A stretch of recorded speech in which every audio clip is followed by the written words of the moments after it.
স্মরণকালের সবচেয়ে ভয়াবহ এই বন্যায় ক্ষতিগ্রস্ত মানুষকে সহযোগিতার লক্ষ্যে খেলাঘর কেন্দ্রীয় কমিটির নির্দেশনায় ত্রাণ সংগ্রহ করে জাতীয় শিশু কিশোর সংগঠন ঝিনুকমালা খেলাঘর আসর। গেল কয়েকদিন ঝিনুকমালা প্রশিক্ষণ একাডেমির শিক্ষক, শিক্ষার্থী, অভিভাবক ও ঝিনুকমালা খেলাঘর আসরের সদস্য কর্মকর্তাদের মাঝে এই ত্রাণ সংগ্রহ কার্যক্রম চালানো হয়।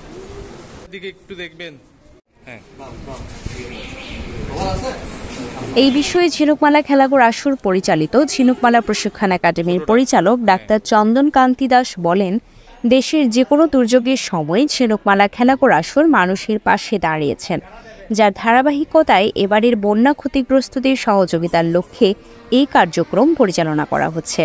ভবিষ্যতেও যে কোনো দুর্যোগের সময় এই কার্যক্রম অব্যাহত থাকবে।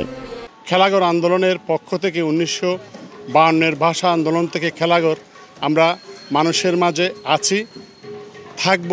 সেই জন্য এই গত কিছুদিন আগে যে বন্যা হয়েছে সেই বন্যা থেকে ঝিনুকমালা খেলাঘর আসর কেন্দ্রীয় খেলাঘরের নির্দেশে আমরা সারা বাংলাদেশ ব্যাপী আমরা খেলাঘর আন্দোলনের কর্মী, সহকর্মী, বন্ধু বান্ধব সবাইকে নিয়ে আমরা খেলাঘর আন্দোলনের জন্য আমরা বন্যার্তদের জন্য আমরা সাহায্যের জন্য আমরা হাত বাড়িয়ে দিয়েছি।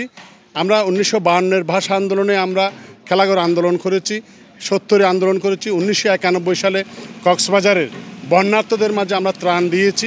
সেই থেকে আমরা আধো আছি, ভবিষ্যতেও থাকব। সেই সুবাদে বন্যার্তদের সাহায্যার্থে আমরা কক্সবাজারে খেলাঘর আন্দোলনের পক্ষ থেকে খেলাঘর কেন্দ্রীয় কমিটির নির্দেশে ঝিনুকমালা খেলাঘর আসরের সকল শুভানুধ্যায়ী ছাত্রছাত্রী এবং সকল শিক্ষকদেরকে নিয়ে আমরা তাদের জন্য ত্রাণ সংগ্রহ করার ব্যবস্থা করেছি। সংগ্রহকৃত তহবিল খেলাঘর কেন্দ্রীয় কমিটির মাধ্যমে বন্যায় ক্ষতিগ্রস্তদের কাছে পৌঁছানো হয়েছে। News desk, CCN।